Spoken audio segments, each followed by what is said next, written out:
Beyond the Gates, borderline snooze fest too. Well, it is, but it isn't. Let me get the names right. Jacob, who is a detective. I've been calling the wrong person for about 2 or 3 videos now. Andre is a photographer who's sleeping with Danny. But Jacob, the detective, gets a tip from Kat. You need to go back and look. Because what Kat did, which is going to jack up the whole investigation if she gets found out, but it still didn't pan out, and let me explain why. So Kat goes to Leslie. Kat somehow figures out that Eva was holding evidence in her room. So she goes to Eva's, she cons her way into Eva's hotel room, finds the motorcycle helmet and gloves, holds it in her possession, and then goes to Dana's apartment and says, I think we should do a truce. If you're willing to admit to what you did, we can call it bygones and let things go. And Leslie is like, or Dana, don't worry about it. Nah, we ain't doing this. Get out my house. Get out my apartment. So she somehow opens up Dana's window. When Dana leaves, Kat sneaks back into Dana's apartment, plants the motorcycle helmet and gloves, go back and tell Jacob, I think you should do another search. So Jacob, when he finds it, Leslie immediately freaks out. Dana, I keep on mixing up her name because she went by like 3 different names on the show. Dana freaks out. Y'all hear it? Like it gets louder and louder, like it's competing with me. I need to stop. So Dana then says, Dana's freaking out to the point she calls Eva and says, I'm about to go down. You had it. How did it get back in my apartment? And Eva said, at the end of the day, I don't know how we got out of my hotel room, but just know if we wouldn't be in this situation if you hadn't done what you did. And know that I love you. And then, of course, Leslie breaks down and says, well, Dana slash Leslie breaks down and says, oh, you don't love me anymore. She says, I love you, mama, but you did what you did. And it's like she admitted to Nicole, because Nicole says, you need to leave Leslie, Dana alone. And so did her dad. And she's like, I can't do that because my mom, I'm all she has. I'm all she has. And if I leave now, she's not going to have anyone. And that she needs someone.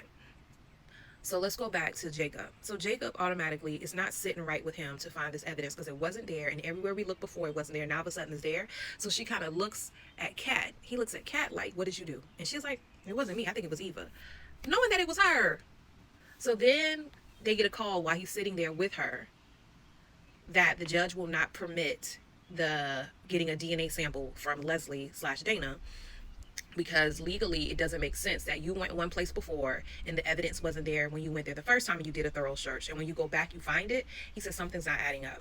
And at the end of the day, they say you're dealing with circumstantial evidence that they are afraid that will not be tried in court or will not stand up in court. And I get it. I watch enough Law and Order to know these things. But okay, so Leslie and Dana are going to dodge a bullet now. She's going to dodge a bullet now, but somehow this is going to spin out of control. I'm just wondering how, like what evidence was going to stick to cause her to go down. Bill is still in the hospital going through PT, and he's being very ornery.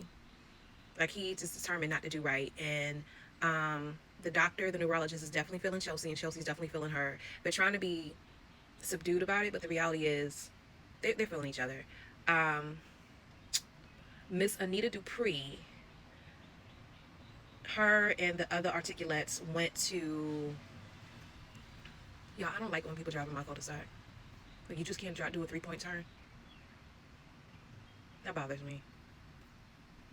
I need to get over that because people do it all the time. They'll just drive, like instead of them doing a 3-point turn, they'll drive all the way down to the cul-de-sac, or they're coasting the neighborhood, or I guess looking for houses, I guess. I don't know. But the articulates are now in Chicago, getting ready for this show. They had to go away immediately because she said, I want to get, we need to try, we need to get it together. They had this heartfelt moment and loving on each other. And she feels some type of way. Anita does, because her and Vernon have not been apart in a very long time, so she's missing him. Then on top of that, you have Nicole, who she feels like she's freaking out because she allowed Laura, even though she told Eva to stay away from Laura and stop helping her with the software. Because remember, Eva used to work for Nicole as a personal assistant or her administrative assistant or whatever. And Laura is having trouble with the software. Where it comes out today, I don't really have trouble. I just feel like Nicole misses you, and I'm trying to get you back in where she will let you back in. Of course, Nicole is feeling indifferent about Eva because you allowed your mom to wreak havoc in our life, and you knew this was happening, and you said nothing. So it's hard for me to deal with that.